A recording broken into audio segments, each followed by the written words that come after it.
never been a moment you were forgotten. You are not hopeless. Though you have been broken, your innocence stolen, I hear you whisper underneath your breath. I hear your SOS, your SOS.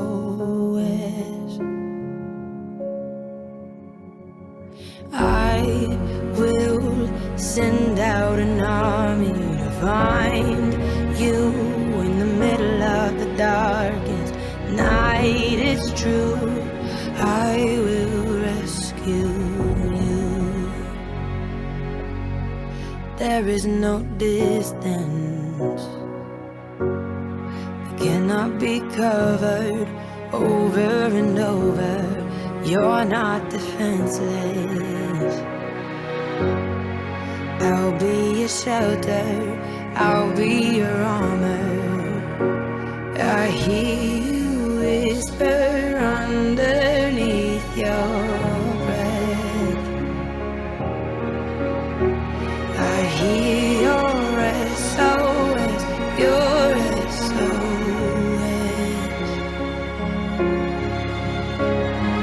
I will send out an army to find you in the middle of the darkest night. It's true, I will rescue you.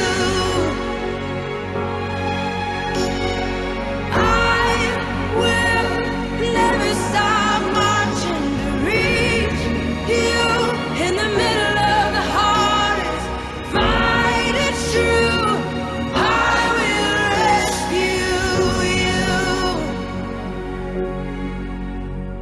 I hear the whisper underneath your breath.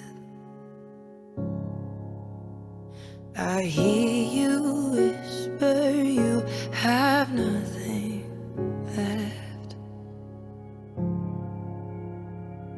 I will send out an army to find you in the middle of the darkest night. It's true, I will rescue you.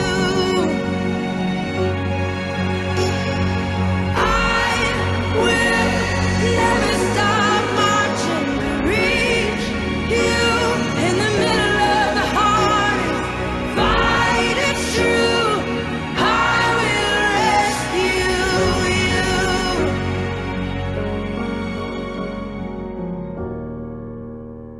Oh, I will rescue you.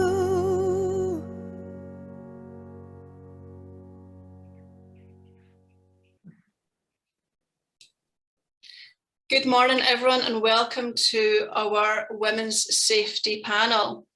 We are joined here with our own little army of women to discuss what we can do and what's going on just now in the UK and across the world in regards to women's safety. So I'm Heather, I'll be your host today, but hopefully I won't have to talk too much and everyone else here will do that for me. Glasgow Care Foundation is a small Glasgow charity doing big things. My YouTube kept going in the background there. So 2 months ago, I had a discussion with Ashley from Thriving Survivors, who's here today, about what our topic for social media was going to be for the month ahead, and women's safety was the obvious choice that came up just with everything that's going out. So skip on 2 months and here we are with our panel of women.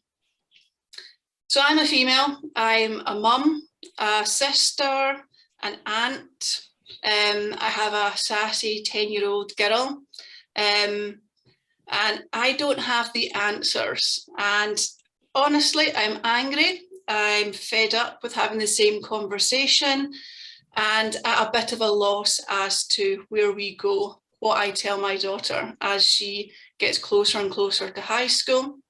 Last night I was watching a programme, of anyone saw it, on BBC about rape culture in school, and to hear that there are young boys in primary school looking at porn absolutely terrified me. It was not something that I was aware of. Today is the first day of the global 16 days campaign. So this is a global campaign that raises awareness for violence against women across the world. And it is their 30th birthday, the 30th year they've been doing it. And this year's theme is femicide. So again, it fits well into what we've been seeing and experiencing in the UK this year alone, never mind the last 30 years and as far back as time goes. So it's a very fitting way for us to start the campaign. I know that Thriving Survivors, Laura at Glasgow Girls Club, this is going to be something that's all over their social for the next 10 days, and we've got a lot of stuff planned. For anyone that's watching, we are going to be discussing some sensitive subjects. We have put a trigger warning in. Please watch at your own discretion, turn off if you need to, and if you do need to discuss anything further, please do contact us if it does bring up anything that you need to discuss or upsets you or you need help with. Thriving Survivors are here to help as well. Don't be left alone after listening to some of the discussions that might happen today. On that note, if you have anything you want to add to the discussion, any questions you want to put to the panel, any comments, please do put it in the chat. So we're live on Glasgow Girls Club page. Thank you, Laura, for giving us the platform. But it is being shared across onto Thriving Survivors, Scottish Women in Business, One4Growth, and anyone else here, feel free to share it onto your pages. So that's enough from me. We've got an amazing panel here that have got plenty to say on the subject, and hopefully I'll get to sit back and let you all speak. So I want to start with just going around the table, so to speak, and asking everyone just to introduce themselves, who they are, who they're representing, and ideally give us an idea of why you're here. So what is it you want to discuss and what's brought you to the table? So I'm just going to go around the table the way I see it here. So Ashley, I'm going to start with you. Thanks, Heather. So I'm Ashley Scotland. I'm the founder and chief executive of Thriving Survivors, as a charity that supports survivors of trauma. So we deliver a 4-stage recovery programme, and that's the work that we do. What brings me to the table is this is an issue for everybody, that we all need to act now. And I think it was Laura who might have nailed it. And if we act now, then we could prevent some of this for the next generation. And I think that's really prevalent for me. I've got a 2-year-old daughter, but I've also got a 14 and an 8-year-old son. So yeah, it's what we teach them now that will make that big difference. So I felt this is a really important topic and it needed discussed. So thanks, Ashley. Laura? Hi, my name's Laura Maginess. I'm the founder of the Glasgow Girls Club and the GGC Business Club, and it's all about championing women to grow and glow both personally and professionally. I'm here today because I run a massive platform of women, and I think women's safety, the discussion is so important. And as Ashley says, you know, we could be part of the change. We can all make a change. I'm knackered by what women have been through, what I've normalised in my own life. And as Ashley said as well, I've got a 2-year-old girl, and I'm terrified about what the future holds if we don't stand strong now. Thanks, Laura. Georgia?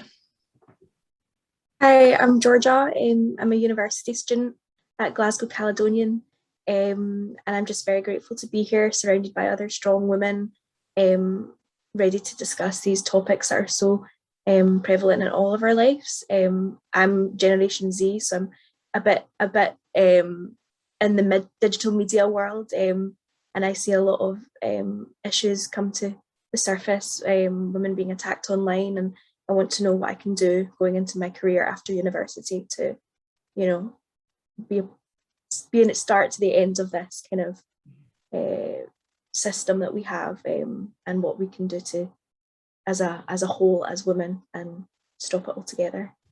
Thanks, Georgia. Elena? Everyone, my name is Eleanor Soper. I'm the National Programmes Manager for YWCA Scotland, and I'm here in that capacity today, but I'm also a survivor. And I am here really to talk today about a piece of work that was done by our Young Women Lead programme this year at looking at feminist town planning in Glasgow, with an emphasis of women's experiences in parks and on buses. And I think the things that they found through that research will come of no surprise to anyone here, especially with the Glasgow focus about how the reality of living in Glasgow as a woman is. So looking forward to sharing those findings with you all. Thanks, Eleanor. Tracy? Hi there, I'm Tracy, thanks Heather. I'm the current president at Scottish Women in Business. We represent a large group of women, so I guess I'm here partly because I'm a woman. We've got a large group of people, and I think anything we can do to raise awareness on this topic is, it's definitely valuable. I also think it's the first thing that we've been able to do to support Thriving Survivors, who are our new charity of the year. So hopefully we'll be able to do a lot more throughout the year to raise awareness and help out. Thanks, Tracy. Emma? Hi everyone, my name is Emma Miller. I am the editor-in-chief and publisher of Hood magazine, which is Scotland's only free women's glossy that's distributed nationwide. I'm here because, well, we've just had enough really, haven't we, to be perfectly honest, girls? I mean, it's utterly ridiculous to think that, my 16 and 17-year-old girls can't walk home from school in the dark. Someone has to go to the bus stop to collect them because you just don't know what's going to happen. And I think we've just come to a point in female history where we're all ready and we're feeling strong enough to actually make a stand. So that's why I'm here. Thanks, Emma. Hayley? Hi, I'm Hayley Miller and I run Richland Minibuses. We work with a wide range of different charities, NSPCC, COVID Befrienders, Young Carers Service. So hopefully I can help people just realise the safety concerns regards to getting home at night, transport, booking, things like that. And just obviously, excuse me, some information just really from what we see at schools and things like that, what goes on, transport, discussion with kids and things. I have no kids, but obviously I've got young nieces and nephews and great nephews. So for me, it's really important going forward that, people feel safe and we can go out and enjoy life, really.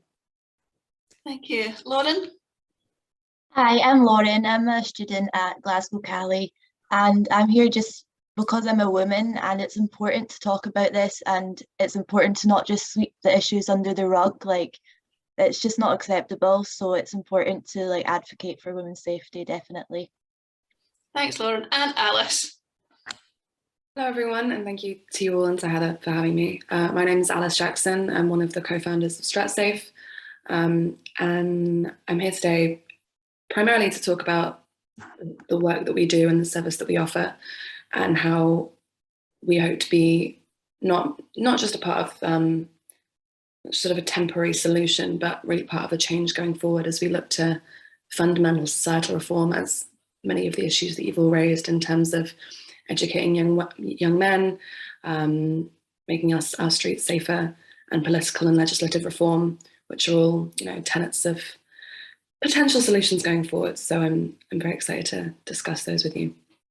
Thanks, Alice. So it's lovely to hear around the board that we not only have a mix of organisations, students, companies, but also within our own networks, we've got boys and girls from a young age up to adult.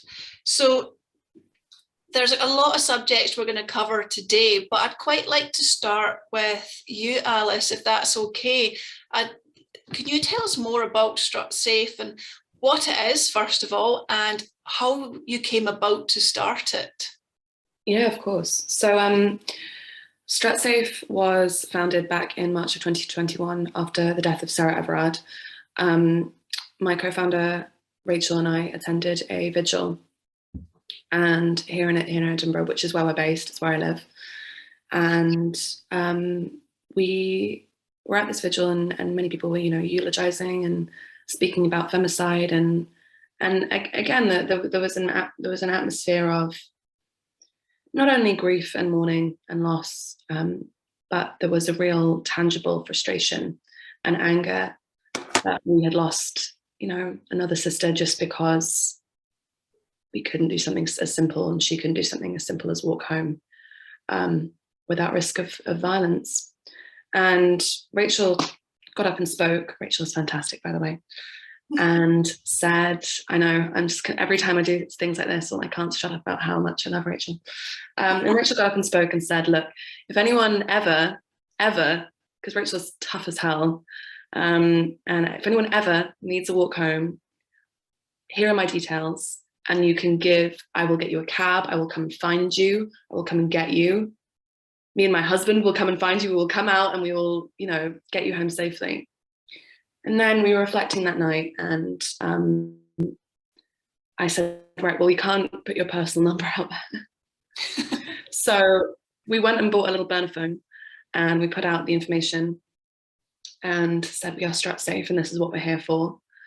And then we put it out on sort of local groups. We never really expected to operate really with any longevity or anywhere apart from locally. And then the response was just unbelievable in terms of people saying, this is something that I would rely on, this is a service that I need.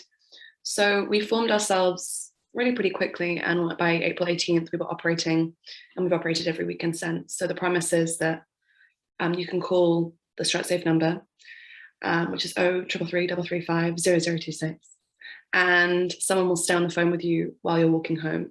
And you can call from anywhere in the UK, and we can offer support, resources, advice, just a chat or a gossip. And since then, we've taken hundreds and hundreds of calls across the UK. And yeah, that's where we are. And we would love to, we'd love to grow and expand, operate the phone, every night of the week, and have walking branches as well across the UK, where we have that in Edinburgh at the moment, where 2 volunteers will come out and meet you and walk you from A to B. And everyone is, interviewed, you have to apply, everyone is trained, background checked. And we have a lot in place to ensure the safety of our volunteers and also of our users. But the response has been wonderful, and the support we've had has been amazing. And yeah, that's who I am and what we do. It's such a great initiative, and I think that, yeah, it's something that would be great to see across all cities. So obviously at the moment, if you're in Edinburgh, you can get a walk home, and across the UK you can phone and speak to your volunteers. Lauren or Georgia, obviously you are you're the youngest here, and you are the prime age to be out there at nights, out there at the weekends. And are you finding it, how do you feel? Are you scared? Are you worried? Is this a service that you think you'll use? Some of my friends have actually used that service before, and they've said it's really good. So yeah, but Georgia and I go out quite a lot in Glasgow together, and we always either share an Uber or we track each other's Ubers, because we always make sure, like, as soon as we're home, we message each other and stuff like that, because it is worrying if you've not heard, if your friend leaves and you don't hear from them, like your brain just starts to wonder. So yeah, we're quite good at that, I think. And like, especially with Uber and trying to get home, Uber's only recently, introduced this kind of software that allows you to send your location to like a certain amount of numbers, but beforehand there was really no safety in place. And I think especially as young women, it's quite it can be quite intimidating being in a taxi on your own, let alone even being with friends, and especially within Glasgow, it is a very like pedestrianised city, so walking home can be quite scary. I know, like, I live in the south side of the city. I walk my dog even at night time, and that can be quite overwhelming. And because it's dark so early now, it's definitely a service that is going to be so helpful and beneficial to so many women, because it is such a, my mum worries every time I go out and it's dark, and that shouldn't be the case. So no, it's definitely, thank you, Alice, for taking the initiative to do something so important like that. Alice, what's your plans for the future with Strutsafe? Is it going to grow? Is it always just going to be this service to help people? Or you mentioned legislation. Or you've got bigger plans to take it further? Yeah, I want to go down to the House of Commons and I want to do this. No, I think definitely. I think this has been. I mean, this has always been. I don't think it's any surprise to anybody who knows me that this was the path I ended up taking. This is always something I've been passionate about. And in my mind, as I really want the service to be across the UK and even further than that, because no one is obliged to rely on us, right? And a criticism we get is, well, this is just a sticking plaster solution. This isn't anything that fundamentally reforms things. And I understand that criticism because, of course, if we think about violence against women and violence against marginalised groups, it goes way further than this. It's so ingrained in our culture. It's so prevalent, the misogyny, and it really, it's unfathomable. You can't really, the way I'm trying to put it into words now, you wrapping your head around it and you see the way it affects and all the different little intersections of how, it affects, women of colour and queer women, these issues are so prevalent. But moving forward, we want to be very much a part of reform. I know that we met with Angus Robertson from the Scottish Government a couple of weeks ago and are looking for a commitment from him. We also, I know we're looking to contribute to the Everard inquiry, which is coming up, and really take any opportunities we can, because we have this platform now, which we sort of have stumbled upon because people, know the service we're offering, and we want to use it and use this momentum that we have to try and make things better in more ways than one, not just with the service, but fundamentally down the line. And I was speaking to someone earlier today who has worked trying to solve the issue, not trying to solve the issue, but trying to improve the lives of women affected by violence and sexual violence. And she has done this work for 30 years. And we were talking and she went, "How old are you?" And I went, "I'm 22. And she went, "Right. Okay. Well, I've been doing this for 30 years and still a long way to go. And I'm not sure how far we've come in 30 years. So you ready for this to be your life?" And I was like, yeah. So as long as I can be part of this, as long as the people I work with will have me, as long as I can make constructive progress with all the people I work with, then just chug along. Amazing. Thanks, Alice. So this kind of brings us quite well onto the next subject about the volume of apps and phone lines and everything that are out there and being introduced to help women stay safe. Now, to make it quite clear, I'm all for the apps. They're brilliant. Like Strutsafe, like you said, some people do look at all these things and go, is it just a plaster over the wound? It's not actually fixing things. But I think we have to face reality, and the issues are here just now. The violence is here just now. And if there's things out there that can help us feel safer, that can reduce risk, then it would seem naive not to use them. However, is there a discussion point around that potentially they're just businesses that are making money and they're not actually contributing to help fix any issues? Obviously, Alice, Strutsafe doesn't fall into that. What you're doing is an amazing thing and you're taking this further. But the likes of, there's been a lot of criticism around BT's potential 888 call number. Is it just a moneymaker for BT? Is it actually going to fix anything? Is it just another phone line? And there is, I recently, and it was in the video at the start, was reading an article, and there was, I found one article and went down a rabbit hole and finding about 20 articles, all listing the top safety apps that women should have. And we won't go into the comments from some politicians, etc., about what women should be doing to keep themselves safe rather than guys either. So I want to have an open discussion, and anyone can come in here. What are your thoughts on all the apps and the phone lines? Are they helpful? Are they putting a plaster over the wound. What are your thoughts on them? I'm going to go to Emma first to start off. Okay, right. So I don't have any of these apps, but we have Snapchat on our phones. And if the girls go out, my daughters are 16 and 17, if they go out, I ask them to have their Snap Maps on.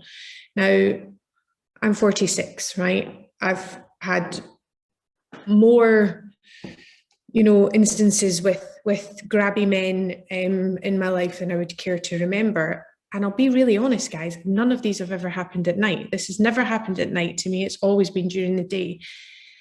But it is something, it's a little bit reassuring, I think, for people to have something on their phone whereby, someone else knows where you are. But at the end of the day, is that actually going to help? I really think that, I was really concerned when Georgia said that you feel intimidated being in a taxi. Now, that in itself is a huge concern to me, because I think that's where we need to be strong, ladies. We need to be strong against this, because if we're scared all the time, if we're worried all the time, if we're intimidated all the time, we're just sitting targets, right? We need to somehow, and I don't know the answers, this is where I think the biggest issue lies, is that there are no answers, because we can talk about this being societal. This comes back, this is millennial, this is since humans began that men have done this to women.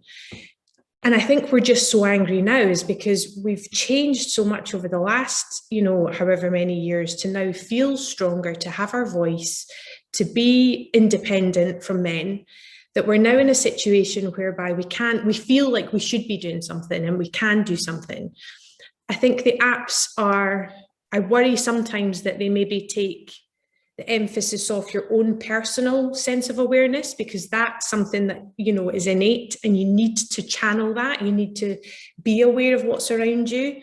Things like, and this is going to be really unpopular, and I'm sorry, but the Be Kind campaigns, I think, are doing women a massive disservice, because we're almost having to, retrain ourselves on our natural instincts, right? So if someone's coming up to you as a female now, you're very, hi there, how's it, and you feel like you've got to be nice. You don't know who they are, but you've got to be nice. You've got to be kind to these people, even if they're giving you the heebie-jeebies.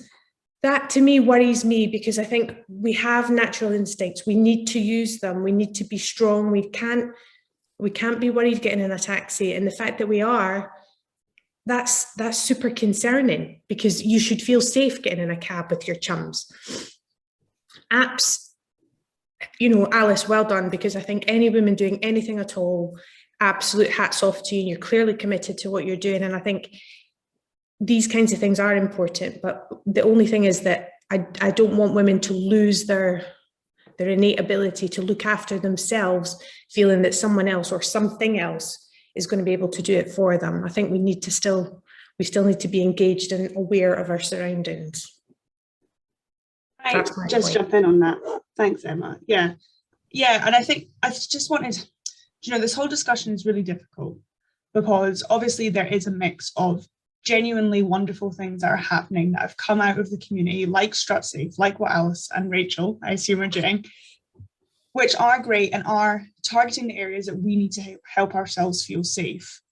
But as you sort of mentioned, Heather, this is a plaster over a wound, because all that is happening here is that we are having to take responsibility for our own safety, because the structures are not in place to keep us safe. Mm-hmm. And it should not be the situation that, I understand what you're saying, Emma, about we shouldn't be feeling unsafe in a taxi, but the reality is that we do. And the reality is that women are being attacked on public transport. Women are being attacked in taxis. Yeah. I was meant to be here with someone on my program, and the reason that she is not here is because she spent last night in A&E because her friend got spiked in Glasgow. Yeah. And that's why she's not here today. So this is something that is happening all the time. And so I understand that, perhaps we should be strong in ourselves, but it's really hard. It is hard. But I think that's something that's, it's almost like, yes, we need to change their behavior. Yes, we need to help them to grow to be, men who do not want to do this. But there's something ingrained in them, and we need to work out how to solve that. But in the meantime, we need to feel strong as a you know, together and individually in order to, I mean, I'll give you a little story. I don't want to take over, right? But I used to live in London. I lived in London for 10 years, right? It was literally a hotbed for, you know, all sorts of sexual assault. I mean, it went on a weekly basis. And I remember it was 3 o'clock in the day and I was in Balham Tube Station, just sitting on the bench, waiting for the tube to come.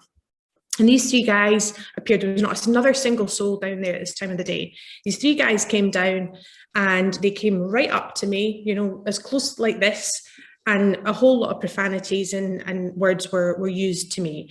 And you know what? I just was so angry that I just shouted back at them. You know, I don't know where it came from. It was this weird sort of self-preservation mode. And they were so startled by the fact I'd actually spoken back.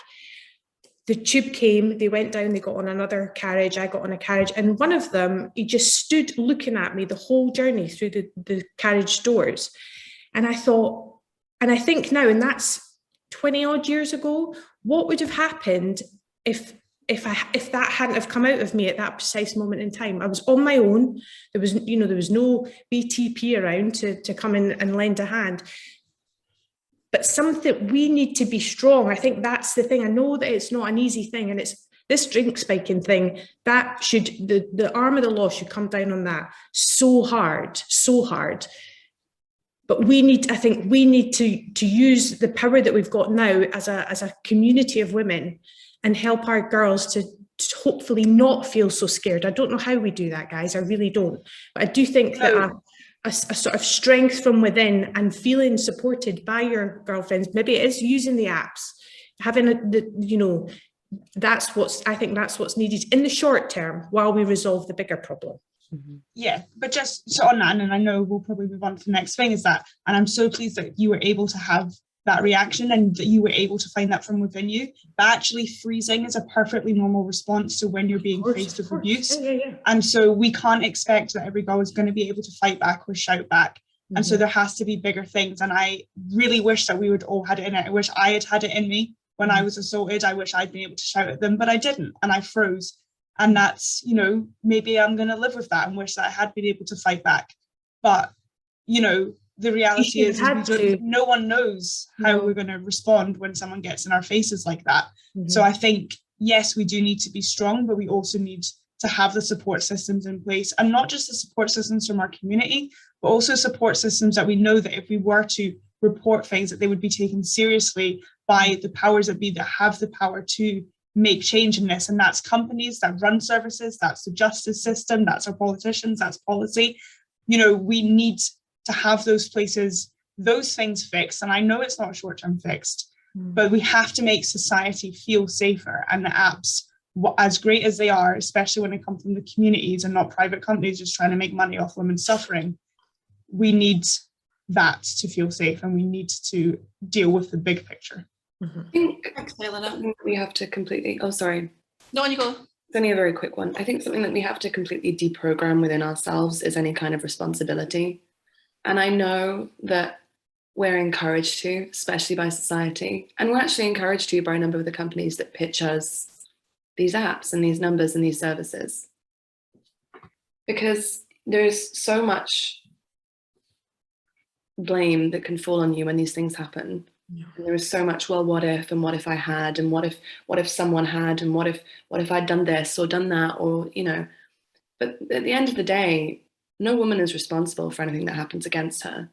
And no woman really, I don't think it even matters the response you have, because when these things happen, it's so difficult to remove yourself from that situation, or they're so intent on doing what they're going to do that there is perhaps no way that you can remove yourself. But it can seem like, well, while we fix things long term, while we look at the big picture, we should take responsibility now.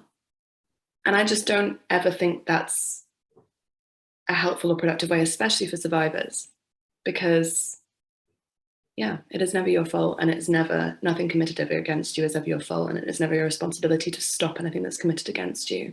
And if you can, again, that shows, you know, so much strength, but there's so much strength in just existing anyway and walking in the world that we walk in. So I think that's just my 2 penneth, and I'll hand back to Heather. Thanks, Alice. Ashley, do you want to come on in this one?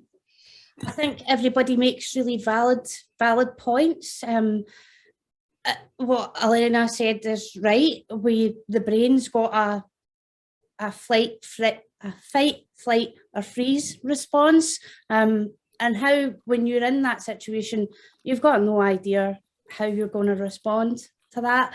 I certainly know how I think I would respond now, as opposed to years ago where I never responded and my freeze response came into play. And now I would like to think I would fight and fight and fight and fight, and well, I would just keep fighting. But I shouldn't need to. That's the point. I shouldn't need to think, okay, if I get in the back of this taxi here, I'll always get a hackney. Always get a hackney, because they're safer than getting in the back of an Uber or getting in the back of a Glasgow cab, or well, they're just safer. So I therefore go for a hack. But I shouldn't have to sit and consider, how am I going to get home safely tonight? Actually, I'll just phone my husband. My husband will come and pick me up. I don't do public transport, and I'm sure we'll come to this, and that's just my own perception on that. I just don't do public transport. For me, it's too difficult, it's too triggering for me to go into that sort of space. When we talk about apps, I think, why should I need to have an app to keep me safe? Why should I have to download an app onto my phone that tracks me and tracks my movements? Why should we as women have to do all these things? There needs to be a whole new focus on the conversation and putting the blame back very, very firmly where it belongs, as well as the responsibility and accountability for behaving like that. And that belongs to men. And men need to be part of this conversation. That's proven a wee bit more tricky than what getting this panel together was an absolute doddle. But men need to be part of this conversation. We need to change the cultural attitudes that are entrenched within our communities. Do you know, it's like, I see it on a regular basis. I still live right in the thicket. I love my home, but the culture that we live within and the streets round about us, the generational norms that get passed from grandfather to father to son, that becomes a circle. That needs to be broken. And that comes right back to the education that we give our girls and our boys as children. But this conversation needs to involve men, and what more can men do? Yeah. Definitely. And I definitely want to, in the second half of this panel, discuss what's next and what we think we should do. But there's a few topics I still want to go over just to highlight some of the issues and how people are feeling before we move on to that. So Laura, I'm going to come to you next. First of all, actually, I'd quite like just a show of hands. Does anybody here have any of the apps, the safety apps on their phone? Have you got any, Laura? I downloaded the Holly Guard when that first came out and the police were promoting that, but I've never used it. Not that we've not really been out that much, but for me as well, I think the Holly Guard app was basically, if somebody is coming close to you, if a man's coming close to you and you're feeling like scared, you can switch the app on and it basically records from your phone. So it'll get like a visual of the person and then that transmits to the police. But I always think if you're in a situation like that and you're busy fumbling about with an app, when like Emma said, it's like, you should be running rather than possibly going onto an app that, yes, maybe is, well-intentioned, but like Ashley said, fundamentally, and Elena said as well, fundamentally the problem starts with the deeply ingrained misogyny, sexism, racism, everything that's going on in this society. So it's about actually changing the narrative of society rather than being like, hold your keys like this, download this app, learn self-defense. Like, these are all layers that we all know. We all know that, we should know it because, if we're in a situation with a man, like probably 9 times out of 10, yes, they'll get the better of us because they might be bigger. My mum always said something to me which has always stuck with me, and she always said, men are scared that women will laugh at them, women are scared that men will kill them. And there's like this big gap in between those two things that needs to be closed. It's quite a void that. There's quite a void in there between. Quite a void. Yeah. Yeah. Do you not think as well, if there was, you know, any other sector of society, if one member of that society was being murdered or murdered every 3 days, that would be classed as a state of national emergency, right? Any other sector of society, if that was happening, that we are so blasé in this country now. There, you know, there's another little girl being murdered yesterday, you know, she's taken from a bus stop by who knows who, you know, it's literally, it just feels that it's, you know, it's almost become the norm. And that's, I think, where we just all need to have a real wake up call and say, absolutely not. This is one woman every 3 days. I mean, how is that in any way, shape or form not the top topic in every newspaper every day, in the House of Commons every day, when that is going on out there?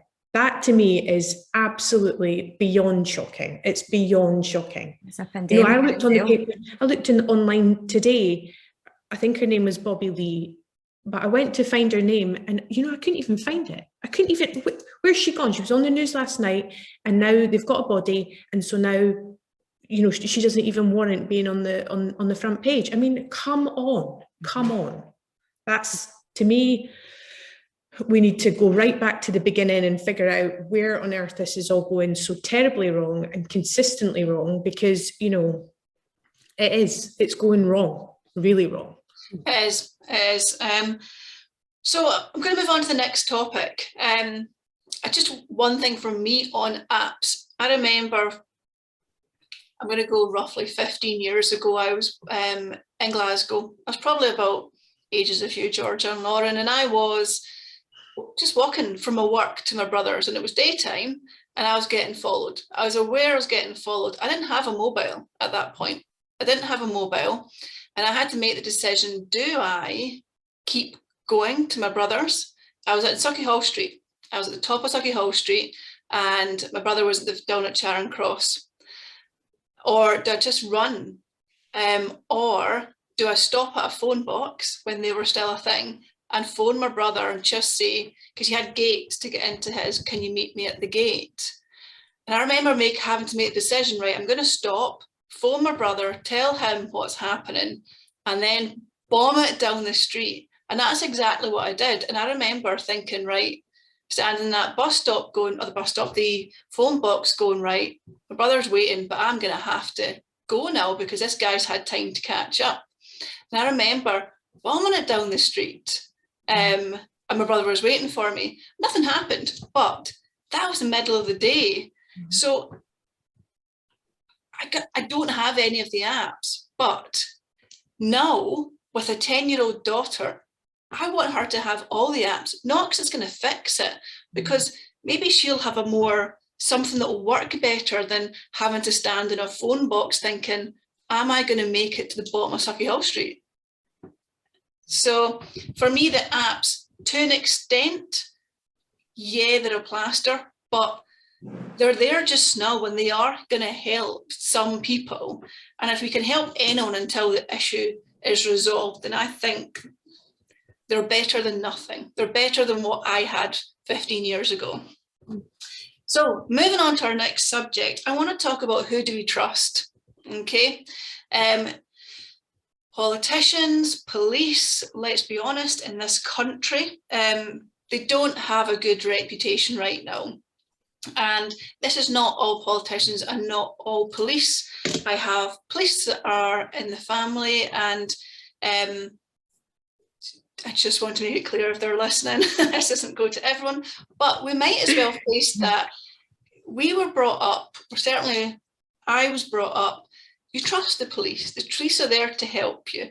The police are there to keep you safe if something goes wrong.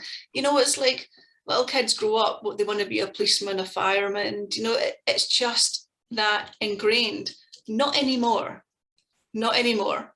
It's like, I don't know, like, what are your kids going to ask to dress up as? What are they going to want to be when they're 5 years old? Are they going to want to be policemen anymore? Probably not. I'd be terrified now if somebody a kid turned around to me and said, oh, that's what I want to be. So I want to have that discussion, you know, obviously,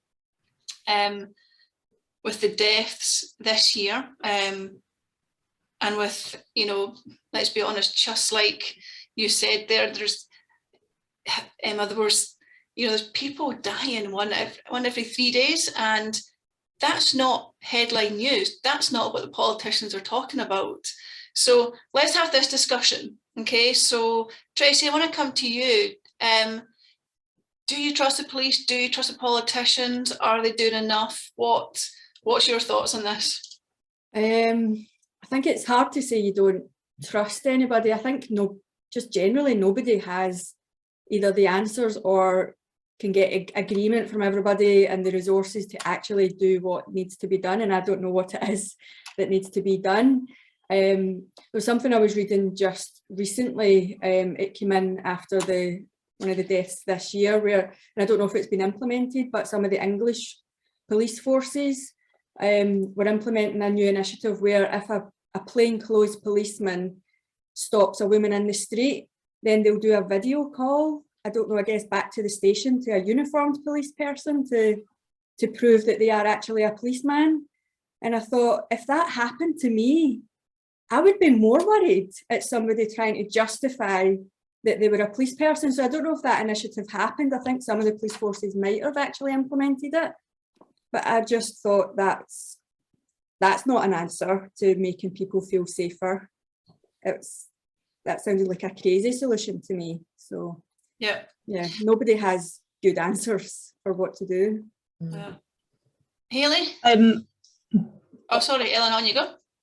Sorry, yeah, I was just going to come in and I've posted a link on the live stream, but there's a fascinating report that was released by Rape Crisis Scotland this year, which was created by their Survivor reference group, and it was about police responses in Scotland, and about the ways in which Police Scotland could improve the way that they deal with people who are reporting sexual violence crimes and rape. And I think you should have a read of that.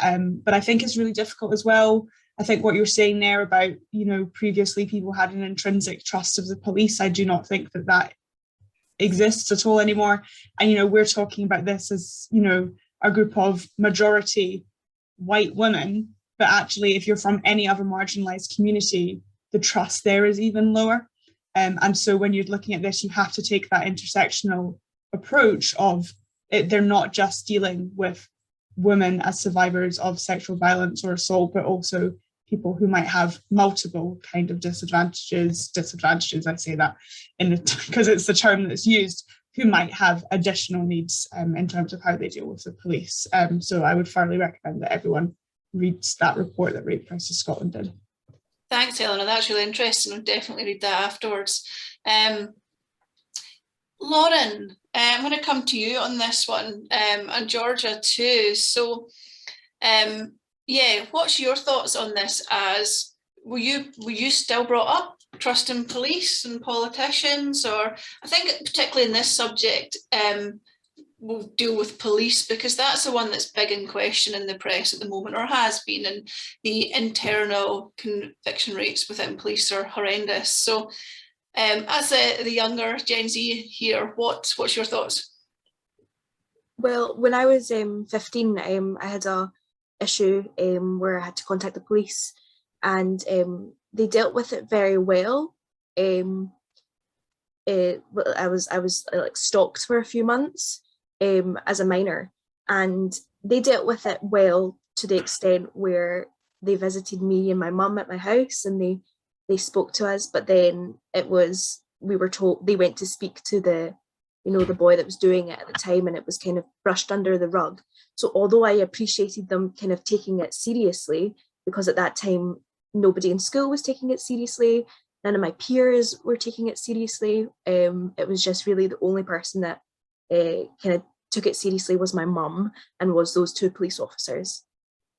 However, now that I've moved to a bigger city, and I've seen such violence happen within these cities, especially London, and seeing that the the Scottish police force are now enforcing more tasers as well.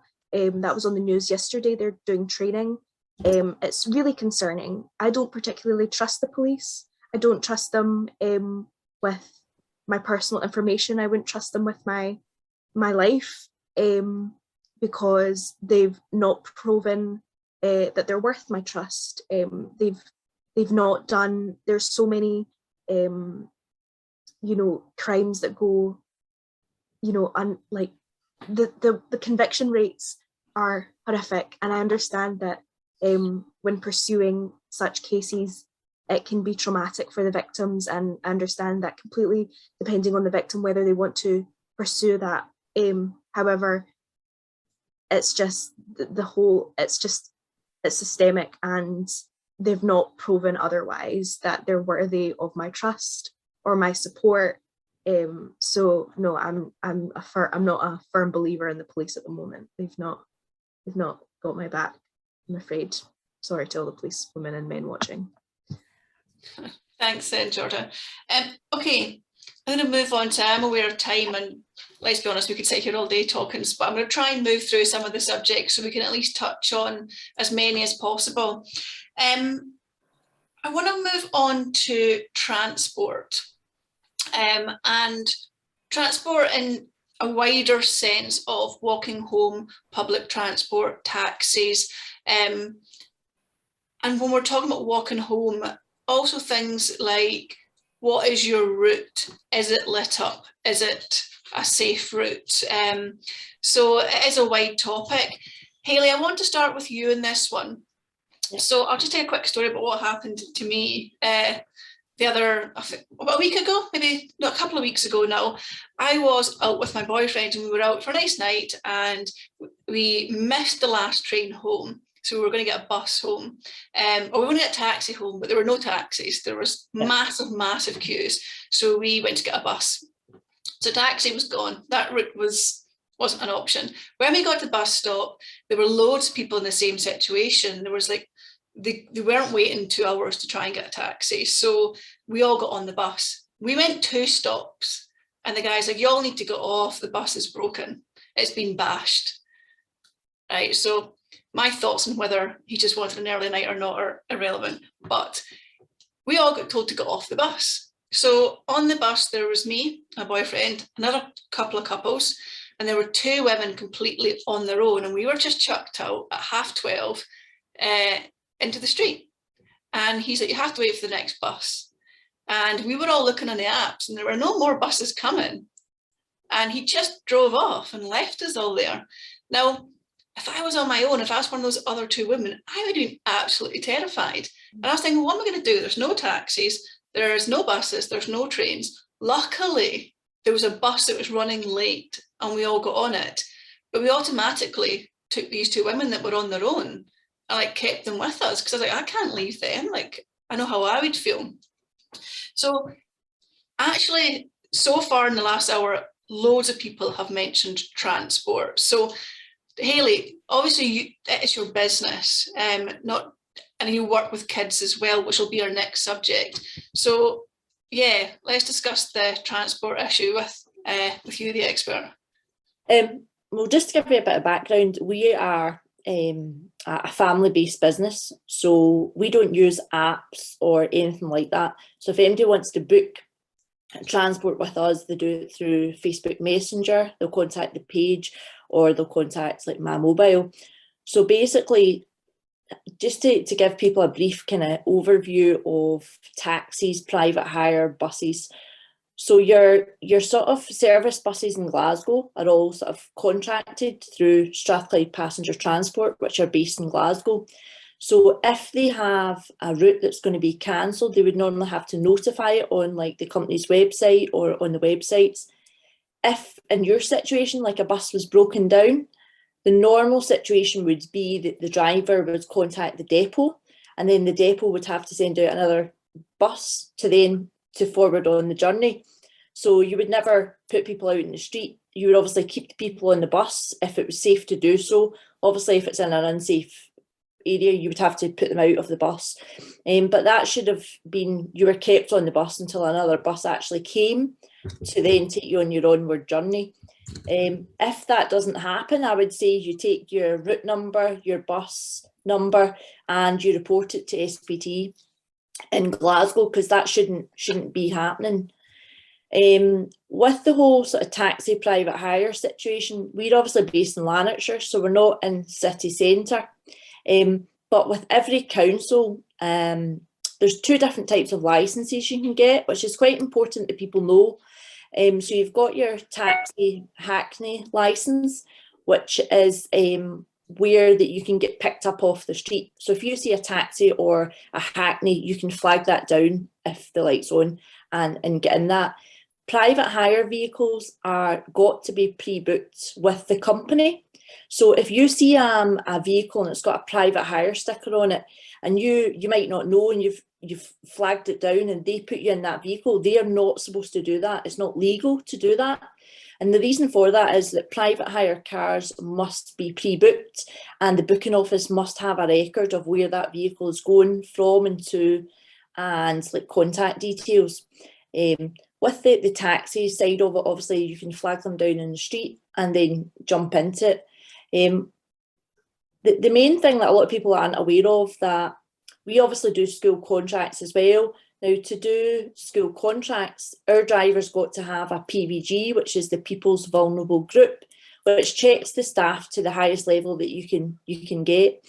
Now, we've had situations that people have maybe applied for a job and they may have a taxi or a private hire licence, but when we put them through their PVG, they would fail to be able to get on as a school driver.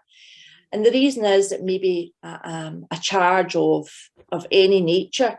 But what happens is when we get the PVGs done, we get notified of any charges or convictions or anything like that, and that goes to the council, and they then decide if that person's suitable to carry school children in their vehicle, bearing in mind that some of these kids are vulnerable.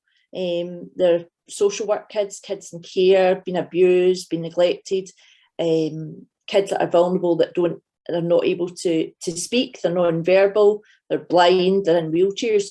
So a lot of people don't actually realise that a normal taxi driver doesn't have that level of clearance. So basically when they apply for a taxi or private hire licence, they basically get a police check done, but it's not as thorough as a PVG. So it's quite unusual, because what I say to a lot of people is try and find a firm that's local to you, that you know, that maybe do like schools, that you know their drivers are PVG cleared. Like all our drivers are cleared for PVGs. A lot of the apps are quite dangerous in a sense for taxi bookings, I feel, because people are taking bookings but they don't have the drivers to do it. So you're booking an app and you're booking a taxi that you think is going to arrive to pick you outside Corinthian at 2 a.m, and you've got it booked and confirmed on your app, but it doesn't show up. When you try to contact them, they just tell you they're too busy. Doesn't matter if you've got a booking. And I experienced that myself a couple of weeks ago when I was in Glasgow, how bad it was. It happened to us. We booked with a big Glasgow company. We had booked it in the morning. It was confirmed and it just never happened. And I got to speak to a lot of different people at that point, and we realised how bad it was, like in Glasgow just now. What I would say to people is, like, if you are going out, if you flag down a taxi on the side of the road, take a picture of the plate on the back door. So a private hire car would have a plate sticker on the side door and on the back door. Taxis would also have that as well. So take a picture of the license number so that you've got that. Send it to someone to let them know that you're in this taxi and what route you're going. Uber is a very kind of, a lot of people do use Uber, but there's been a lot of bad press around Uber. A lot of situations that have had a lot of problems with Uber drivers. And the police in South Lanarkshire, when Uber applied to South Lanarkshire, they actually said they didn't want Uber in Lanarkshire because of the amount of problems that they've had with them. So it is also, there's a lot of foreign workers in Uber. And what people are trying to do with the private hire licenses and the taxi licenses. With taxi licenses, you used to have to sit a route test. With private hire, you didn't. So what a lot of people were doing that were applying for it and didn't know the area, they were going down the private hire route, basically, so they could just get a license and go out and work and use a sat-nav. So you would maybe jump into a vehicle and tell them where you were going. They had no idea whatsoever of the area, and they would punch in a postcode to the sat-nav. And I've experienced it in the past in Lanarkshire, where I jumped into a taxi and the guy had the address, and basically he was going the wrong road. And I said to him, where are you going? You know, you're not going the right road. And he said, oh, I'm just going where the sat-nav's taking me. And I said, but that's not the right roads. You know, I was starting to think, where is he actually taking me? So I would always recommend, if you are using taxis a lot, try and find a local firm, even like a one-man band that's an owner driver, open up an account with them so that you're an account customer, because a lot of the companies give preference to account customers as well. So that's a really good thing to do. But I was quite interested, Ashley, when you said that you always use a Hackney over anything else because you felt safer. What makes you think you feel safer in a Hackney rather than any other taxi?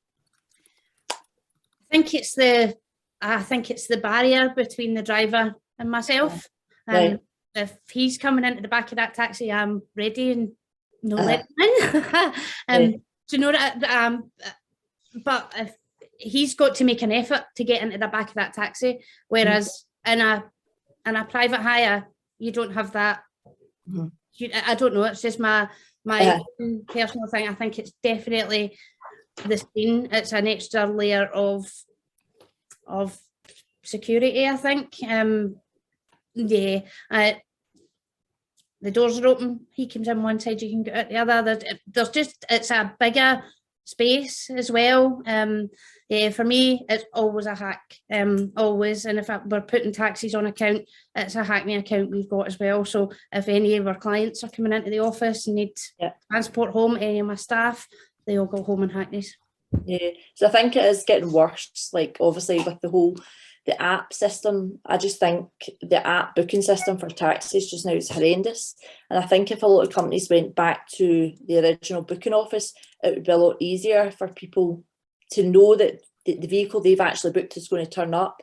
Like if someone phones us for a booking, I will never give them, we do a lot of like 8-seaters, 16-seaters, but we'll do like people on their own, things like that as well. But I will always make sure that I've got a driver to do that route before I give them a price and take that booking.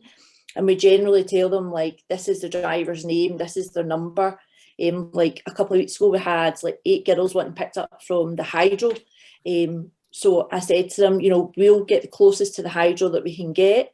We'll send you the driver's number and the registration of the bus. So when you come out, just give them a phone and he'll tell you where they are and you can get to a meeting point. We have situations as well where if it's maybe a group of females going out, they'll maybe ask us to do it in a specific order because there's maybe one female who is in her own and doesn't want to be last dropped off. So never be afraid, like if you're booking transport or in a taxi and you want to go a specific route, to drop somebody off first so that they're not left. We try not to, a lot of our drivers are males, so we'll try not to leave males drivers in a situation with a lone female going into a long area or into the country. And that's just to help protect our staff as well. I'm often asked, like, if I feel threatened, like if we have a driver that's off sick or something, I'll go out and do a hire late at night. And it doesn't bother me if it's like males or females. I think you have to be quite assertive when you're in a bus and you've got 8 guys in the back. You know, you make them known that you're quite confident and you're not scared of them being there. So yeah, it's just really making people aware, like where you're going, making sure that the vehicle that you're getting into is properly licensed. You know, if you're flagging down somebody off the street, you need to make sure that it's got a license plate on the back door, you've got a license number. Ask the driver to take a picture of the license. You know, a lot of genuine drivers wouldn't bother if you asked to take a picture of their license. you know, they're quite comfortable at doing that. And I know obviously this is all about women's safety, but I do a lot of licensing forum groups with private hire groups and things like that. And some of the drivers feel vulnerable as well. You know, there's been situations where people have maybe not had money and they've said to drivers, oh, I'm going to say this if you don't let me out the vehicle because I've not paid. So there's a lot of things that licensing are trying to do as well, like CCTV in taxis and private hire. But it's not just as easy as putting it in. It's got to have a permission from a licensing board. They're not allowed to record voices. It's only movement. So the licensing boards are trying to do a lot of stuff as well to protect people that are in the transport. But what I would say is, if you ever have an issue or you feel uncomfortable with a driver, you make a note of the plate number, you make a note of their license number, and you contact the company or the licensing authority and ask to speak to a licensing standards officer and just raise any concerns, because that's the only way that, like, if I had an issue with a driver, if a person had an issue with one of my drivers, I would want to know. If they felt uncomfortable or if there was a remark made that they weren't comfortable with, I would want to know so that I could deal with that. And I deal a lot with licensing standards officers, and they are very much like wanting to know if there's any issues, and they can bring that up with companies. So yeah, I think it's just trying to reassure everybody that and let people know the correct procedures in booking vehicles, and try and book in advance and know what vehicle you're getting, what driver you're getting, and try not to rely on the apps as much to book, and try and use more independent local companies rather than the big companies, because they're the ones that are too commercialised and they're just money orientated, and they're wanting to take people's booking, take their money, but then they're not turning up. And then that's when it leaves people in a vulnerable position. Thanks, Hayley. I want to just come to Eleanor quickly, because I know she needs to dash off, but I'd like to, Eleanor, can you tell us more about your initiative and manifesto that you're working on just now? Yes, so the Young Women Lead programme is a leadership programme for young women, which is being run in different local authority areas across Scotland over the next 3 years. And our Glasgow group graduated in September with a survey looking specifically at women and non-binary people's experiences in Glasgow's parks and buses. And so just to quickly chat about, obviously, we were looking at how the systems work for women. And one of the main things that came out of that, obviously, was how women don't feel safe on public transport or in buses. So just to give you, I'll put a link on the live stream as well, but just to give you a brief overview, because as Heather said, I do need to go. 67% of the respondents felt unsafe and uncomfortable on buses around Glasgow. 95% of respondents said that they did not feel safe in parks after dark. And one of the responses from that, with the recommendations that we did, was that 81% wanted better lights in Glasgow's parks. And I know that you're having a discussion about that next week with the Clyde Light the Way campaign, which is fantastic and we fully support. But one of the other things that we'd spoken about for recommendations for the buses was doing something very specifically about training for drivers on buses around supporting people, and because it's for the drivers as well. If a sexual assault's happening on your bus and you don't know how to deal with it, that is, you know, you need to have better things in place there. But also increasing accessibility on the buses, so having onboard bus tracking, showing upcoming stops, announcing them, having an app. I know you don't have it in Glasgow, but there is one in Edinburgh where you can actually see where the buses are. If you know what bus your pal is on, you can track it and things like that. So as I said, I do need to dash, but I'm going to post that in the chat. But just to say, we have submitted that report to Glasgow City Council, and we are anticipating an official response to that and the recommendations that we've made. And while it was about Glasgow City Council, you know, the experiences of women in Glasgow are not all that different from the experiences of women all over Scotland, the UK and the world when it comes to safety on buses and in parks. So it's something that should be written and, that should be read by anyone who has a transport company, anyone who looks after parks in any city or any, you know, area of the world. So yeah, thank you much for listening to me today. And just to say, I do have to dash off, but I'll put a link to that report and my email address on the live stream chat if anyone wants to discuss any of it further. Thank you so much, Eleanor. That sounds amazing. We'll make sure we spread that far and wide as well for you. Thank you. Okay, so I want to move on. We've got just about 20 minutes left. So what I'd quite like to do is move on to discussing men. Okay, so we've all seen the That Guy campaign. Now, the That Guy campaign I thought was great. It's focused at men. Maybe I've missed something, but it's the first main one that I've seen that has been about guys and getting guys involved, and I thought it was fantastic. However, I talked to lots of guys and they hadn't heard of it. I talked to lots of women, they'd heard about it. So while it is a good campaign, perhaps it's not been pushed out or continuously enough, but it's a start. Okay, so it is a start, and let's be honest, we're here to discuss, right? We need to change. Guys need to get involved in the conversation.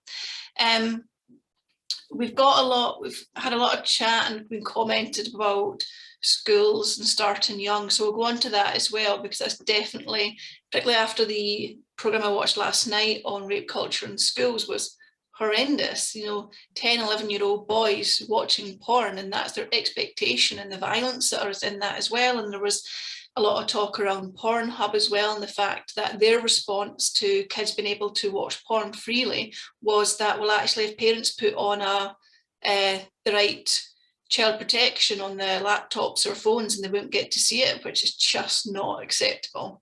And you heard young guys talking that actually that's the only experience they have, that's the only thing they have to know what their expectations should be when it came to females.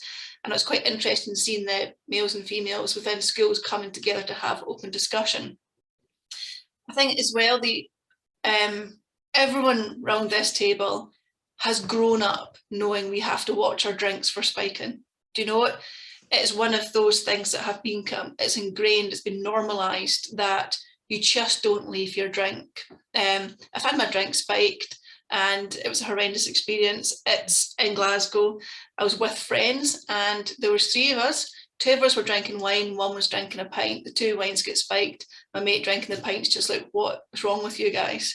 And that was about 15 years ago again. And the same bars that's happening in, then it's still happening in now. So things aren't changing. They aren't changing. They aren't changing quick enough. Even more terrifying is this new UK, the people getting injected. I don't want to call it a pandemic. It's just not right. It's horrendous. I want to speak to, first of all, Georgia and Lauren in this, because, so to give a background, Georgia and Lauren do some work with us, and I wanted them on board because they're out a lot. I see your Instagram, you're out, you've got a great social life, I'm very jealous. But actually, the idea of going out, and how on earth do you protect yourself from somebody trying to inject you, and what is the background to this? So I've been trying to have a conversation with different men this week in the lead up to this. And yeah, at first I was like, is it privilege? Is it people from poorer backgrounds? Is it you've been brought up that way? Will it grow out in time as, men's opinions through generations change? But for me, whatever, there's arguments within all of those topics, but there's nothing in my head can explain the pure badness of taking an injection and spiking somebody and sticking it into them in a club. And I personally wouldn't feel safe going to a club now because of it. So Georgia and Lauren, you are students, you're out all the time. What do you do? How do you feel about this? Sorry, we've got a dog joining us now. Oh, excellent. Well, Lauren and I go out quite often together. We're kind of part of the same kind of girl group, as I say. I don't really drink purely because I am scared of getting to a point where I would be, taken advantage of, even though that should not be my responsibility. I just personally don't feel comfortable and safe in that position. especially with this kind of rise and people using like injections, it's just unfathomable. The thought that even like you have to consider what kind of top you're wearing, if it's low cut at the back, if it's the material's thick enough, if that were to happen, what you would do. There's just kind of no. It's so new. If like there's no education surrounding it, what to do if you are injected.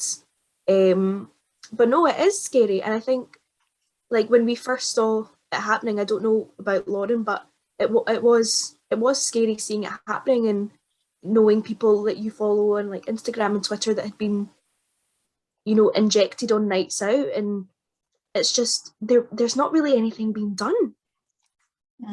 I think, as you said, Heather, like we've grown up knowing about drinks being spiked, so that's something I've always been cautious of, and like always like don't leave my drink, and like that's engraved.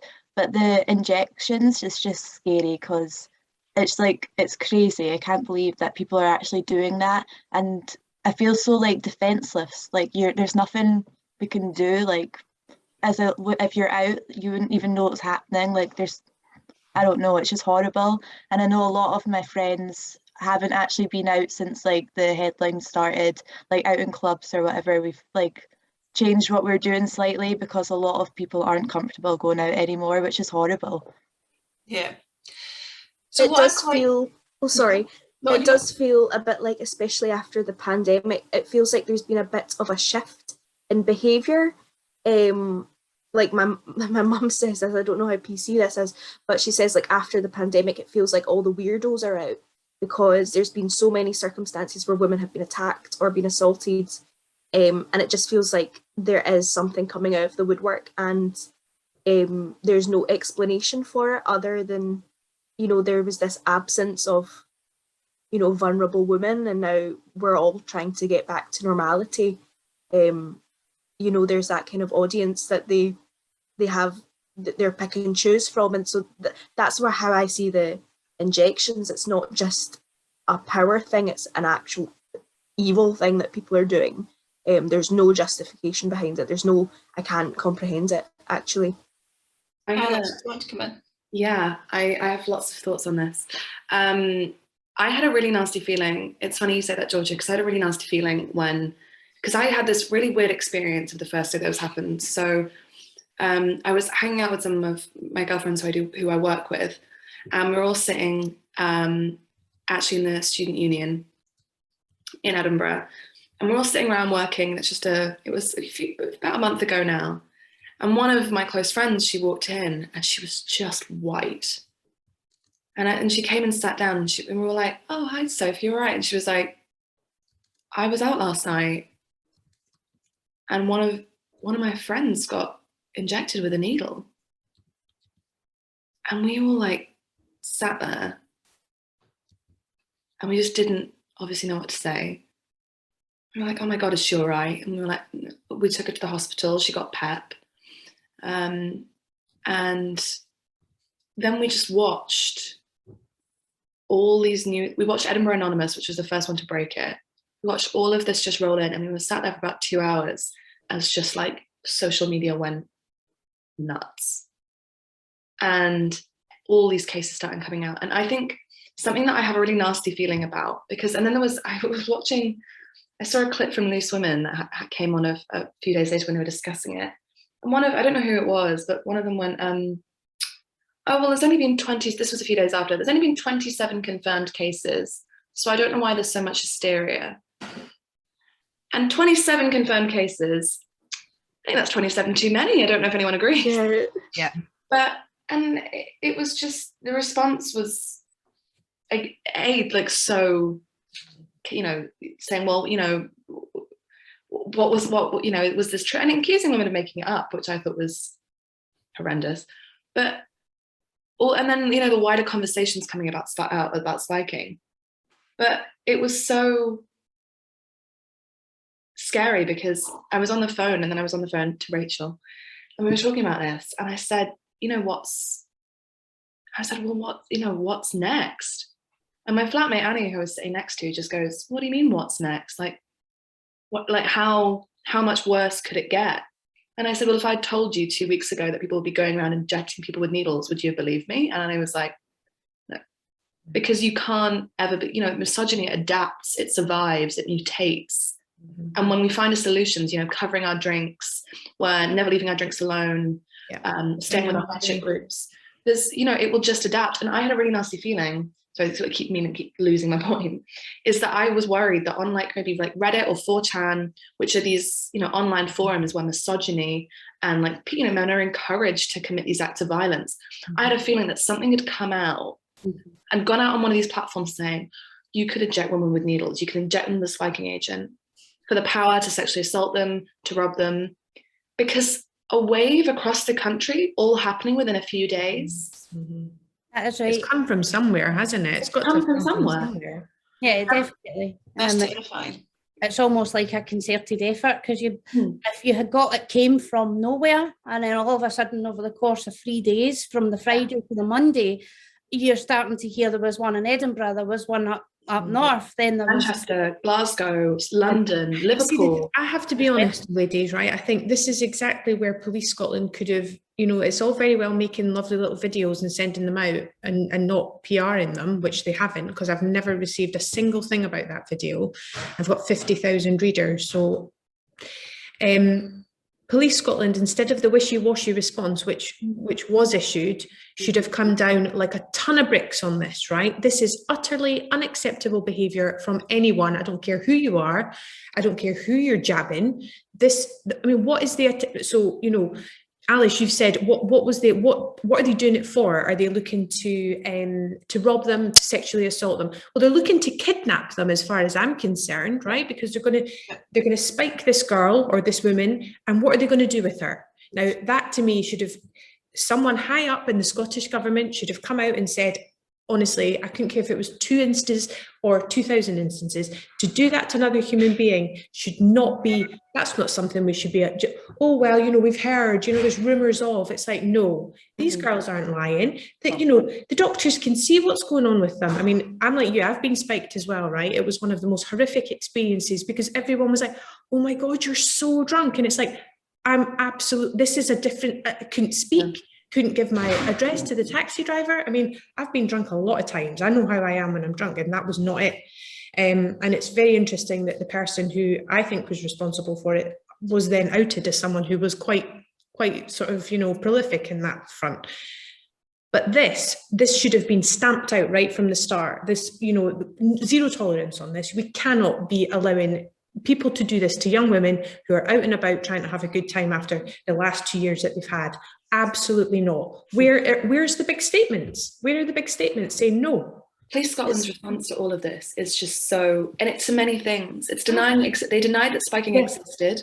They deny that the numbers are what they are. And the campaign, it really frustrates me because I know that they've paid whoever thousands to come up with that, because it's a really effective campaign. But a friend of a friend, who I won't name because for her privacy, but she has been being stalked for 3 years by someone who she works with. And she's been stalked for 3 years. And she's very, very private. And she's really embarrassed by this, because she does blame herself. She says, oh, well, I work with him. Did I encourage him? Whatever. No, he's a creep and a weirdo. And so what she ended up doing was, she was so nervous about going to any authorities with this, that she put together like, what they call them, like folders, like big like lever arch files worth of screenshots, photos of him telling about her flat, messages, all the things he'd been doing, the stalking he'd been doing, things he'd been sending her, all this kind of stuff. And she went to the police and she gave them all this, and she went, this is my proof, this is my evidence, this is what's been going on. And they laughed at her.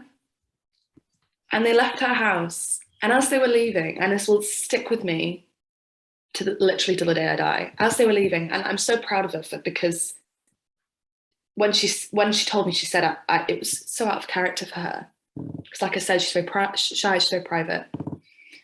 And as they were leaving, she stood up in the living room and she just went, one day I'm going to turn up dead and you're going to have to live with the fact that you knew and you didn't do anything.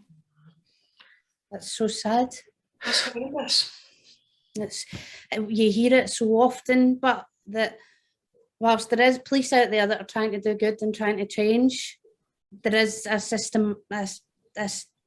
systematic failure within Police Scotland, within the Metropolitan Police as well. That does need to change. You know, I hear it day after day after day. A woman coming and telling us that they've been strip searched and put into a polythene suit, and this is survivors of really, really serious historical abuse. That whole situation has just amplified her trauma tenfold. This is something that needs properly addressed, and it's great when they pay lip service and they say we're listening. Well, let's see you actually put that into action. You're right, the spiking incidents should have been nipped in the bud instantly. It's not just the incident of being spiked. What about the implications in needing HIV tests and all the other things that come with that, and being spiked with a dirty needle? Police Scotland should have came down on this with a ton of bricks, and that is what needs to change. It's like we need to see action. We need to know that you've heard what we're saying. You've not just listened to it, but you've actually heard it. Alice, I hear these stories every single day, and when we talk about trust in the police, we've got very, very few people that we work with that would say they trust the police.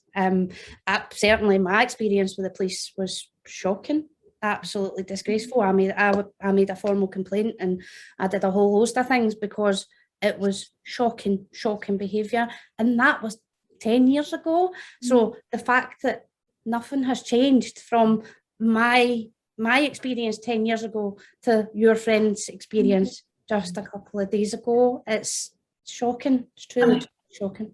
I think as well that we know, we look at especially a lot of the figures that are coming out about how many police officers are participating in this behaviour themselves. So since 2018, 800 police officers across the UK have been found guilty by a panel of sexual misconduct and have not been dismissed. So we know that these men are participating in this. I mean, I actually have some of the figures here, which are, 211 serving police officers have been convicted of criminal offences, 800 allegations, found guilty of 800 allegations of sexual misconduct between 2018 and 2021. Since 2017, 5 serving police officers have murdered women, including Sarah Everard. Recently, the Metropolitan Police allowed a senior officer to continue working for 3 years after 2 female colleagues accused him of rape. Less than a third of police officers have any specific procedures to support those survivors of sexual assault and domestic abuse. 2,507 police officers do not have an up-to-date level of vetting since 2006. It's almost like everything just got too big, didn't it? I think that's one of the things, like, we're now looking and saying, oh, we should never have used that much plastic, and we should never have, used that much fuel and all this kind of thing, right? And it's almost like we need to look back at things that, when police stations were part of communities and you did know your police officers and they came to the schools and they, I'm not saying that by any means that's what's going to have to happen, but I do think when these things get so big, people fall through the gaps. Opportunists get themselves into places where they know that they're going to have access to potential victims, and they exploit it. And that's human nature for those kind of people, and they'll do it no matter. It's like when you said how misogyny mutates. What a perfect way to phrase it, because it will, and it will continue to do so until we find out what on earth it is that these men hate about women so much that this is how they want to live their lives, and this is what they want to do to females. And I think we need to work that out. And once we've solved that, there needs to be some sort of, board who sit down with, the finest minds in the land, in the world, and figure out what it is that causes that, and how we can then, pull ourselves away from these behaviours. Because, these poor girls, you guys going out to clubs, right? You have no way of defending yourself against these people. No way whatsoever. It's not about covering your drink. It's not about keeping sober. It's none of those things, right? Okay, all those, you shouldn't have to do any of those things, but you do, because you have to look after your own personal safety. But you have no way of defending yourself on that side of things whatsoever. And that's because the legislation's not on our side. No, and the thing is, they can hurry laws through quickly enough if they need to, if it suits. So how that has been allowed to carry on for these weeks is literally beyond me. And I cannot think how another human being could possibly downplay that. It's barbaric, isn't it? It's like when you said it was evil, Georgia. It's evil. Well, I know if it was against male politicians, it would be considered a terror attack. But because it's against female students, it's completely dismissed. Yeah. And we are vulnerable, and especially because legislation doesn't allow us to carry pepper spray or, like any sort of self-defense weapons. Whereas now the police are given more tasers, and people are, allowed to sneak in needles into clubs. I just can't I just don't understand it. No. It all just reaffirms this view that society has that women are second-class citizens. Our lives are expendable. Our lives are not worth as much. All of it goes to show that we don't carry as much value as men because what? Because there's no reason for it. There is no reason. No, it's attitudes. It is 100% people's attitudes, and that's what needs to change. We are not second-class citizens. I will not raise my daughter to feel inferior to a man. It's like, it's a scary, scary world we live in. Ladies, I feel like we could just sit here for another 2-3 hours and try and Can we sit here forever?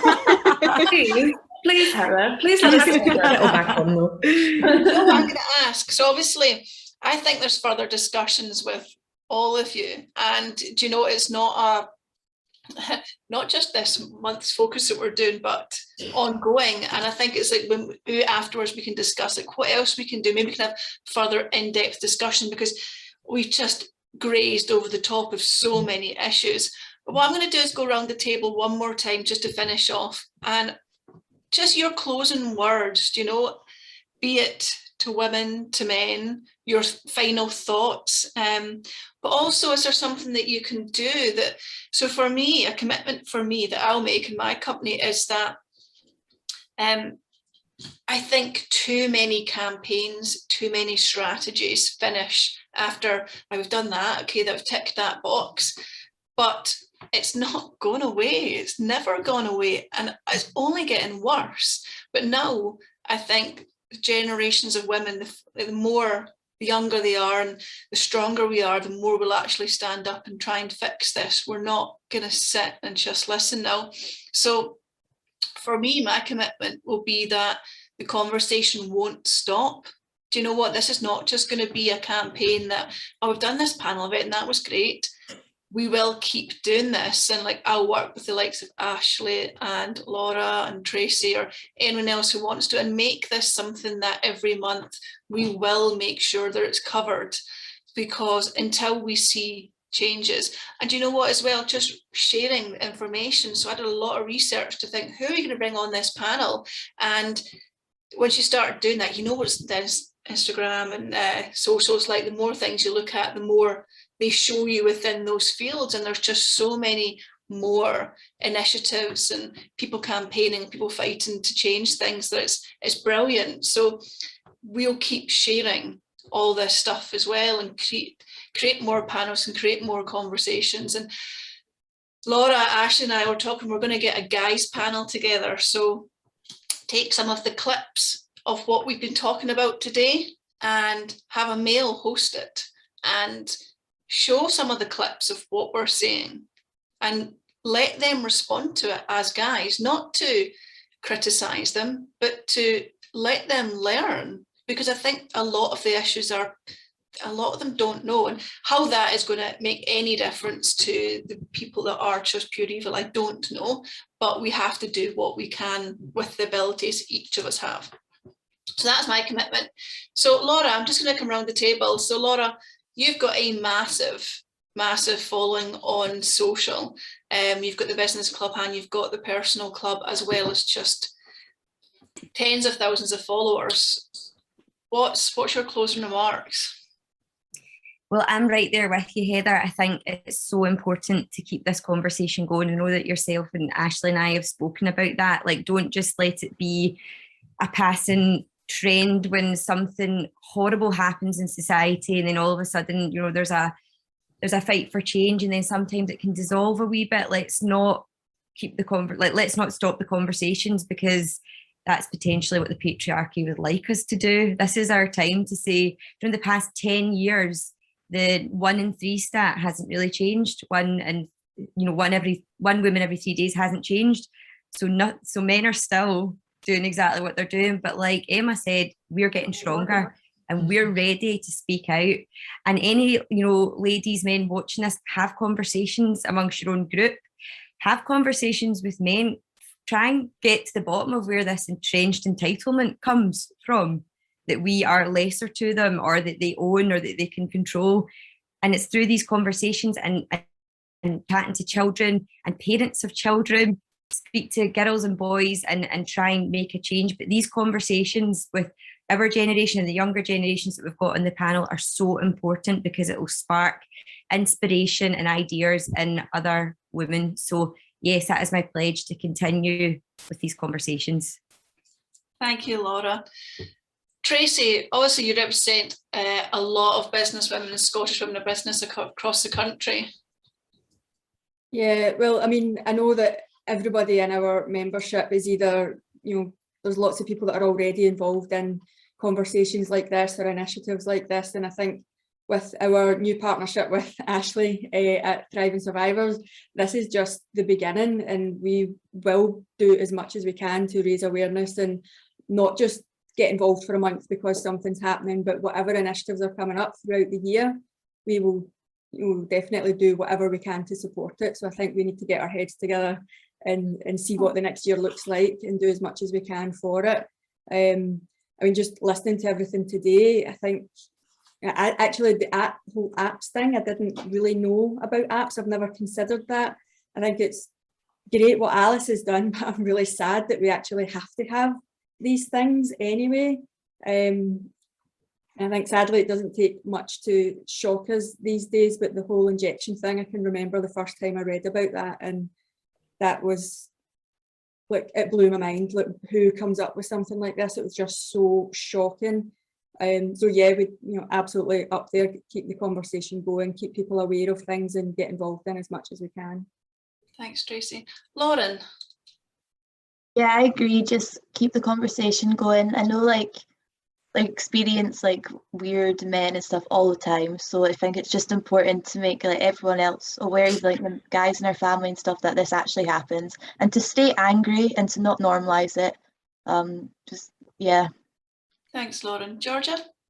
Build upon what Lauren says, I think, yeah, anger is such an important tool, and it's really important to have these kind of uncomfortable conversations. A lot of people had uncomfortable conversations last year about race, and we need to keep that ongoing, as well as have these uncomfortable conversations about gender and violence against women, because if you're uncomfortable about it, then that just goes to show how that you're part of the problem.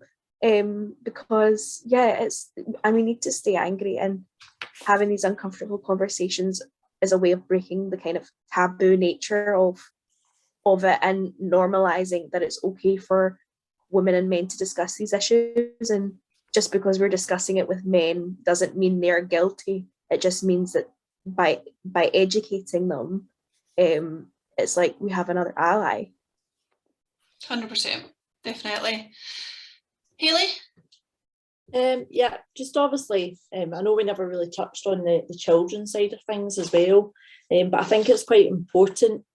I stand at some schools some days, some additional needs schools, some mainstream schools, and it's quite alarming, some of the conversations that we hear in some of our transport between kids, chat they have, like the language they use. We've had to speak to quite a few parents about the language that was getting used in the vehicles and what they were discussing.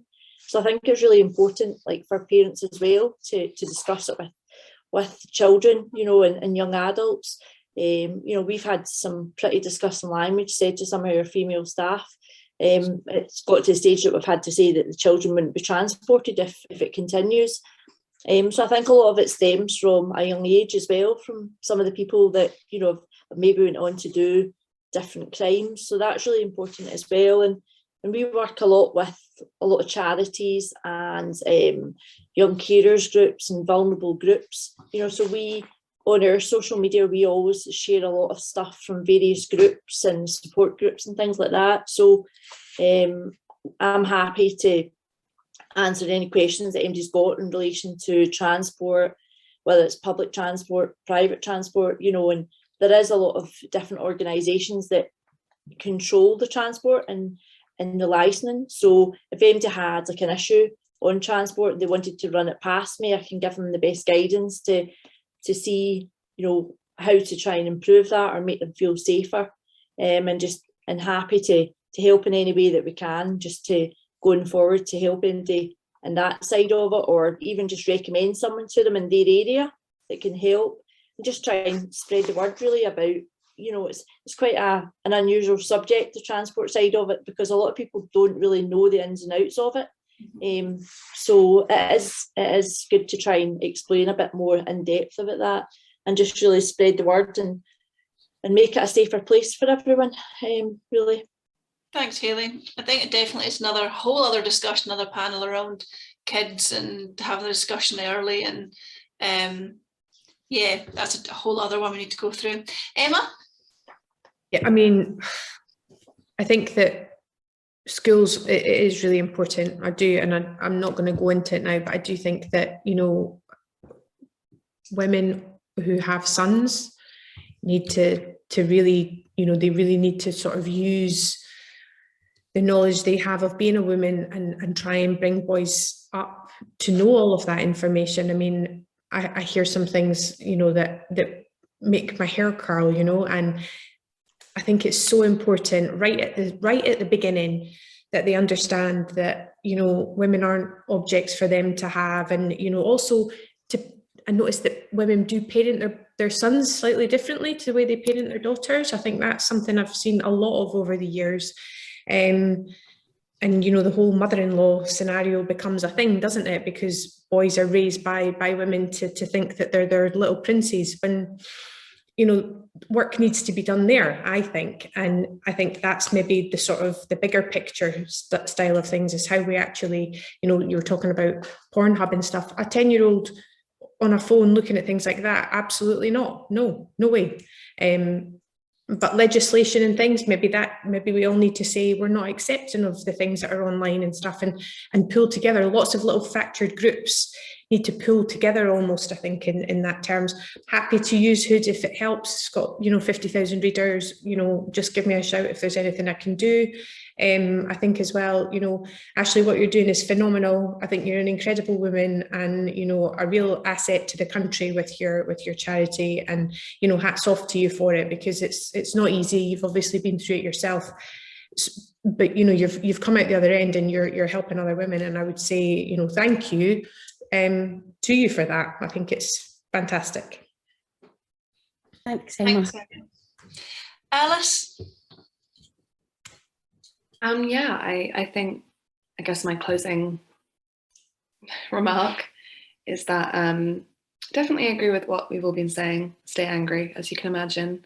Really getting to know me over the past hour and 46 minutes. Filled with rage.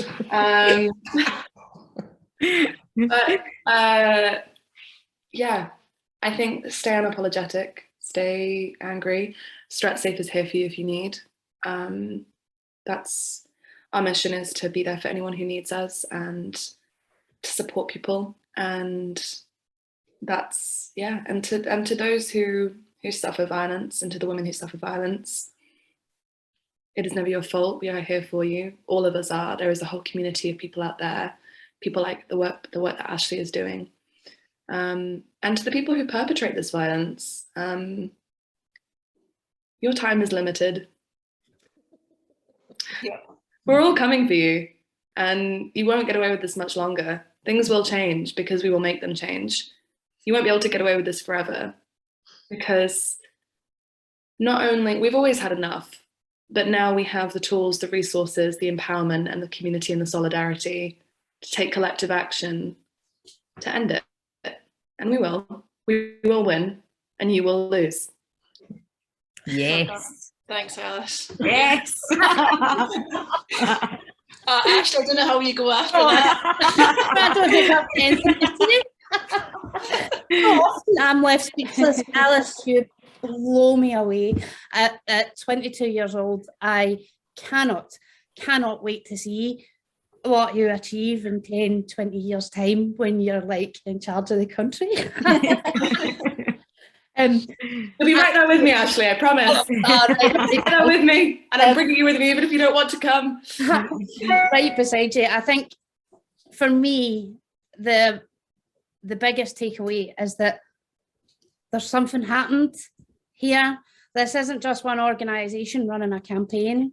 This is a collective. This is a multi-pronged approach to actually trying to tackle this, and that's what needs to continue. My commitment is to raise my boys to recognise that women are equals, to have respect, to have integrity, and to just be good men. And for my daughter, my commitment to her is to raise her with as much honesty and as much information as she needs to be a strong, independent woman who can go out there and face this crazy world that we live in. So that's my commitment to the future generation. To the ladies that have sat here with us today and joined in this conversation, my commitment to you is that we will keep this going. We will continue the conversation. What that looks like, I don't quite know yet, but there's a lot of collective minds here, brilliant minds that can come together and really start to do something with this. This is just the start of something really, really special, I think. Now is Ashley, you've already proven yourself that you are capable of making change and having your voice heard, so we're all behind you on that. Ladies, thank you so much for staying on much longer than expected. It's been an absolutely amazing discussion. I think that we could probably stay here for the rest of the day and then keep on having this discussion. For everyone that's watching, thank you if you have stayed with us throughout. For anyone that's going to catch up, I appreciate it. It's a long video to watch and catch up on it. Take it in bits and pieces. We'd love to hear your feedback. Yeah, if you get any stories, if you get any feedback, if you want to get involved, if you want to, any suggestions, we're all here. Every one of us will all be tagged on the socials. So if you want to contact anyone specific, go for it. I'll make sure my email's there too. If you want introduced to anybody, we're all here to keep this going. I think that's quite clear.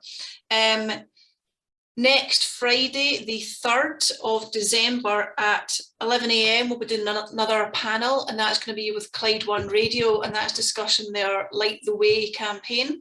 So just today, it's been released that on Friday the 10th at 6 PM, there's going to be a demonstration in Glasgow, Kelvin Grove Park, and we're asking everyone to come along. There'll be speakers, bring a light, be it, go wild. I've got a hat with little light up butterflies, but it's really cool. I'm not going to lie, I spent a lot of time on Amazon finding the best light.